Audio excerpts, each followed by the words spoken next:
Joining me on the program now, Bob McCoskrie. Bob, kia ora, thanks for your time today. Hi, Andrew. Good to be here. Whether you are pro-life or pro-choice, an increase in the number of abortions is bad news. Yes, I know some people fight for the right to have an abortion, but even the pro-choice brigade say that abortions should be something which are available but also very rare. It seems with the statistics on the abortion increase since the law changed, this is bad news all round. Yeah, I mean, the argument is that they say it should be safe, rare, and legal.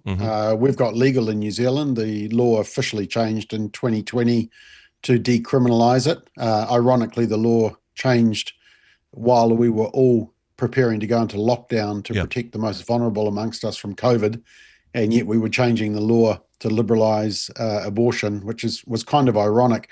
But since 2020, when the law changed, the number of abortions have increased by 30%, which is, that's a mammoth amount. And just in the last 12 months, from 16,277 up to 17,123. Just to put that in perspective, Andrew, that means that today 47 unborn children will be aborted, and every week 329 children. And like you say, most people, even if they are pro-choice, they still don't like the thought of increased numbers of abortions. They say it should be, they say rare. They say rare, but the fact of the matter is, when you legalize something, I mean, I heard some arguments saying that, by decriminalizing it and removing the kind of perception that it was a criminal activity, that number of abortions will go down. I mean, that was just a silly argument. We predicted that it would increase. And look, I think, one of the ministries I do love is Marina Young with the Buttons Project, which deals with the kind of consequences of abortion that at the time it can seem like the solution. It can seem like a quick, easy fix, but in fact, women really aren't being told the whole story about the effect of abortion. Marina knows from experience, and there are some amazing ministries around that deal with the effect of abortion on the woman and on the guy involved as well, on families. But also there's some amazing ministries that have sprung up to help with people dealing with pregnancies and giving them some other options like adoption, or maybe getting around those apprehensive thoughts around, can I afford this? Do we want another child, etc. It's so important, isn't it? How much stats and information do we have? I mean, a 30% increase in abortion means a 30% increase in unwanted pregnancies, and perhaps actually that's only the tip of the iceberg. How much do we know about the reasons for the abortions? Do we know whether some of that was financial, or is some of it because there's more information available about potential disabilities, or is it because women are choosing to get pregnant later, or perhaps getting pregnant later and then choosing not to remain pregnant? What is behind some of the choices? Is that information available, Bob? You can get some of that information. They don't specifically have to say. For example, they don't have to say if the reason that they had an abortion is because they don't want a girl, they want a boy. And sex selection is a major issue in some cultures.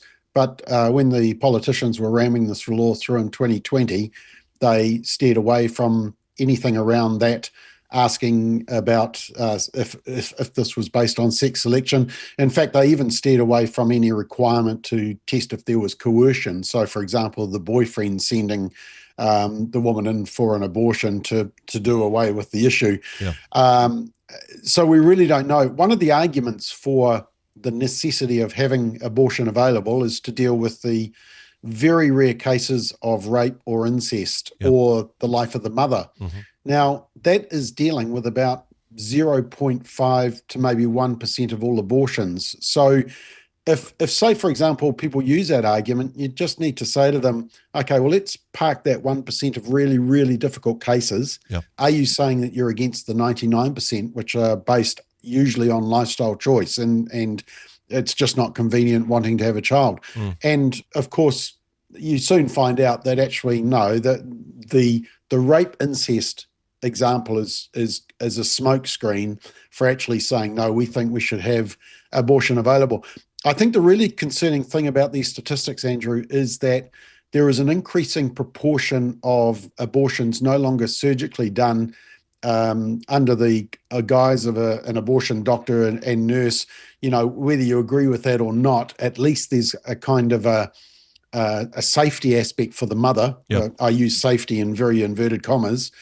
But a lot of them are medical abortions now, and there's been a massive increase in medical abortions. And even in the United States, even after the overturning of Roe v. Wade, where some states have gone very pro-life and protective of the pregnant mother and the unborn child, there's still been a 10% increase in abortions in the United States as well. And it's been because, and it's the same in New Zealand, it's partly because medical abortions are available. And in New Zealand, this can be involved in doing a consultation over the phone and the medication sent by mail with no supervision of the woman having these medical abortions. And in fact, there's been two recent studies. One was in the United States that suggested that almost 10% of women have an adverse medical reaction after taking the abortion pill, mifepristone. And there was another one in the British Medical Journal that said that women were being misled about the pain that they would experience having the abortion. So we've written to the Ministry of Health New Zealand and MedSafe saying, hey, women need to be given more informed consent and understand what they're going through. I know there's ministries who have the ultrasound available, and when pregnant women see the ultrasound of their unborn child, they're more likely to keep the child, because it's hard to deny the humanity when you see that 3D image, isn't it? It certainly is, and hey, with medication being used for more and more abortions in that regard, there's less engagement, there's less input from medical professionals, there's less opportunity for advice in that regard, and hey, the implications for the safety of the woman, as you say. Wanting to roll back though to what the law was before the change, and it was a weird time. And I know former Prime Minister Dame Jacinda Ardern said this was one of the proudest things of her time as Prime Minister. And for me, it sticks in my throat that the most important thing on her legislative agenda before we locked down as a country was to pass this abortion law. I'm not sure, I don't care what she says in her book, that doesn't look kind from my perspective. No. But having said that, I do have a perspective, and I appreciate people have others.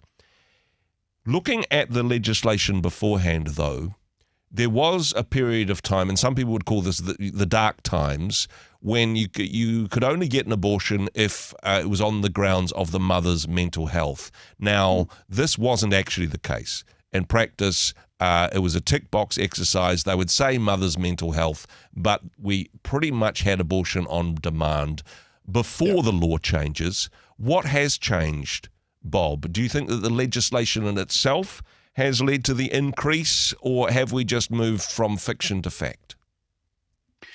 Well, no, the intention of the law when it was originally passed was that they wanted abortions to be safe but very rare.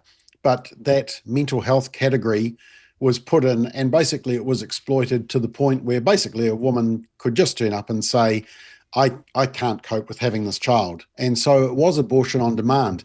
But here's the key difference. Under the old law, you could only have an abortion up to 20 weeks gestation. Yep. After 20 weeks, it could only be in exceptional circumstances, which was harm to the life of the mother. And I think there was exception for rape and incest. Mm-hmm. After the law was passed, after it was liberalized, up to 20 weeks is purely on demand for any reason, whatever reason you want, sex selection, boyfriend pressuring you to do it, you just can't be bothered, or you're using it as a form of contraception. And we know that from the data that some people are on to their 5th, 6th, 7th abortion. So up to 20 weeks is on demand. From 20 weeks to 40 weeks, so these are late-term abortions, it's basically you've got to get the nod or the signature or the tick of 2 medical professionals, but they are abortion doctors. So 2 people in the profession who are quite okay with abortion basically ticking the box that you qualify. And that's why there's been a 67% increase in late-term abortions since the law was passed. That was just up to 2023. I've only got the provisional figures for last year, and I got it from Ken Orr from Right to Life. So we'll have to wait for the official data just to check that late-term abortion. But that's very concerning. Here's the interesting thing, Andrew. When that debate was happening back in 2019, 2020, we commissioned some polling through Courier Market Research. Now, just to reassure people, Courier Market Research and David Farrer, who owns Courier Market Research, he's pro-choice, he's pro-abortion. So that's why we picked the company, because we knew nobody could accuse us of being biased. And in the question, I deliberately asked the pollsters to ask people, when do you think, what is the gestation period that you think abortion is okay up to? Now, remember, at that time, the law said up to 20 weeks. Do you know what it was? It was 13 weeks. It was first trimester. And then from then on, even people who were pro-abortion, and even the majority of women, did not agree with abortion after that first trimester. And yet we have a law that says, effectively, with the tick of 2 abortionists, you can have an abortion up to 40 weeks. It's interesting, that first trimester, of course, that's also the date for the first scan often. And as you mentioned earlier, once women see their first scan, maybe their decision will change in that regard. Just wanting to pick up on the late-term abortions. This is, for the most part, surgical abortions, I understand, and in order to be eligible for this, you need to get the permission of 2 people who would be performing that surgery. Well, no, they don't even need to be performing it. They just need to be credited medical professionals. And there is a register of that. Look, we've done back in 2019, we travelled down. My video guy and I travelled down to Invercargill, and we interviewed Dr. Norman McLean, who you may have heard the name of, has an OBE, has delivered tens of thousands of babies. And he explained to us exactly what is involved in a medical abortion and a surgical abortion, both first and second trimester. Now, those are on our YouTube channel, Family First. Just Google Dr. Norman McLean. And we used some of the animation from Lila Rose from Live Action, but it actually explains exactly what the process is, what's happening to the woman, what's happening to the unborn child, and the risk factors as well. In fact, Andrew, that first trimester surgical abortion clip has had more than 2 million views. So it has certainly gone viral around the world. And that's just it. A lot of people really don't understand exactly what's involved and the potential harm to the woman. And that's one of the issues that we've raised in the media release that we've put out today, is that we don't think women are being truly told the risks associated with, for example, medical abortion. I mean, you've got a woman who's receiving the medication in the mail, having an abortion at home, possibly by herself, with the possibility of complications. Where's the care package and all of that? We're reducing this down to, like, the removal of tonsils or gallbladders or abortion by Amazon, abortion by courier post. It's absolutely shocking stuff. Bob, thank you for the work that you do. Thank you for providing the information so people can make an informed choice about what is a very, very difficult topic, and for the work that you do advocating in this space as well. If people wanted to find out more, if they wanted to connect through to the videos or your response to the recent statistics, what's the best way of doing that?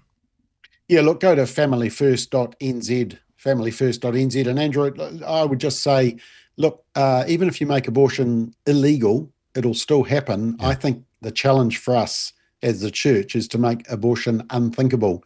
And to make it unthinkable, we've got to put up good options, good support for pregnant women, adoption, supporting young families. That's where the real answer is. Thanks for your time today. Hey, thanks very much for joining us in the Rhema studio. Thanks very much for watching the interview. It's kind of nice to have an audience, actually. And if you did like what you watched, then do give us a like, do give us the thumbs up. And if you'd like to see more interviews like that one, or perhaps even better, subscribe and those interviews will come straight to you. Don't forget to turn on your notifications, and we'll see you in the next one. Cheers.